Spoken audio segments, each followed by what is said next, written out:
Toby loved staying in the island of Sodor after his old station had closed.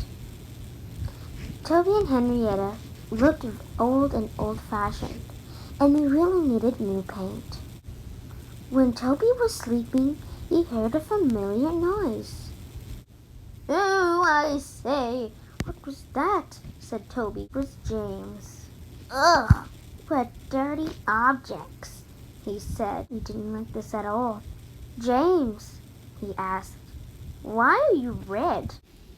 "I am a splendid red engine," answered James. "Ready for anything. You never see my paint dirty." Edward came by. You're not being nice to Toby, huh? Well, Toby, let me tell you that time that James needed bootlaces for his coaches since he pulled the coaches way too fast. James was embarrassed. "Don't say that! Now you just made me embarrassed." He went redder than ever, and he snorted off, thinking about the time that he needed bootlaces for his coaches. "Ha! What dirty objects, those two," said James. James made it to the station, and he let the coaches on the siding. Then the fat director told James that he needed to take a slow goods. James hated these. Slow goods trains has to stop at every station.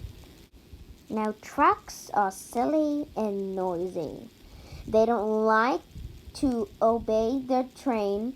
They always don't want to stop. And when they make them furious, they bump into each other saying, "Oh, oh, oh, oh, oh, oh, oh. What in the world is happening?" "Oh, oh, oh, oh, oh, oh," said the trucks. "We don't want a proper red monster," they said. James was furious with the trucks, and he bumped them so crossly that the trucks were determined to pay him out. When the god blew his whistle, James was ready. "Hoo, hoo," answered James, and they snorted off.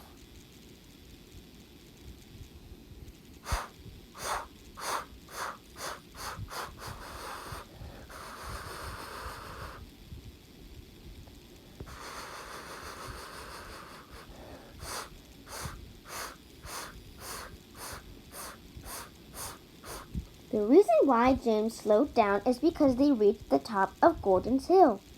Slow goods trains always stop here to pin down their brakes.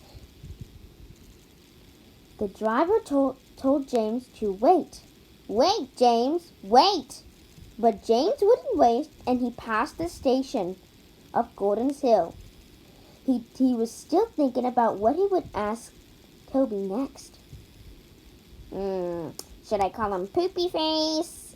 A dirty Poopy Face? Something like that. Too late. He saw where he was, and he tried to pin down his brakes. "Hurrah! Hurrah! Hurrah!" laughed the trucks, and banging their buffers, they pushed him down the hill.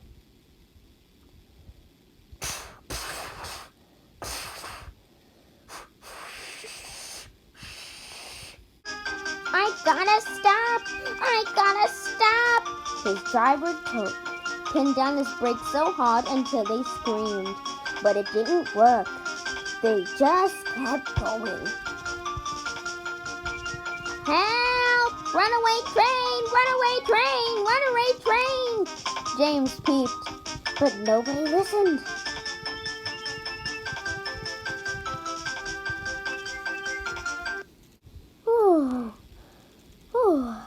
"Those tar wagons were sure heavy," said Thomas. "I'm glad I put them on the siding. I hope no one breaks them soon."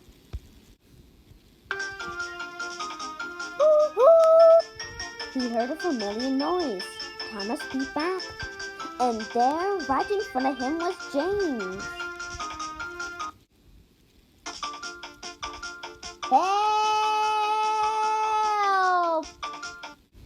Disaster laid ahead. James shut his eyes.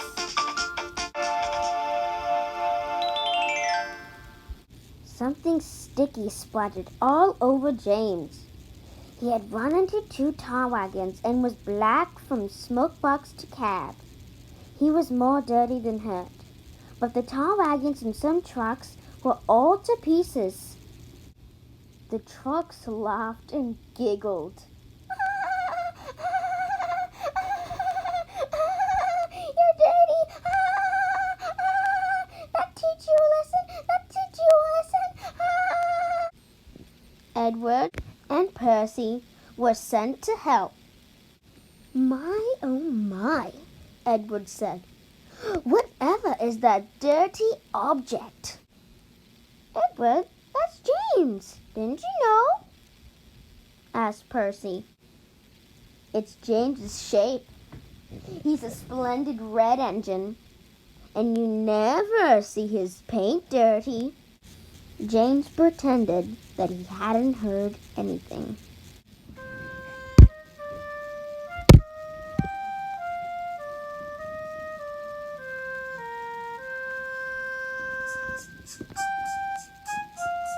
Poor James had to be taken away to the works and being replaced. James got a new coat of paint and he learned his lesson.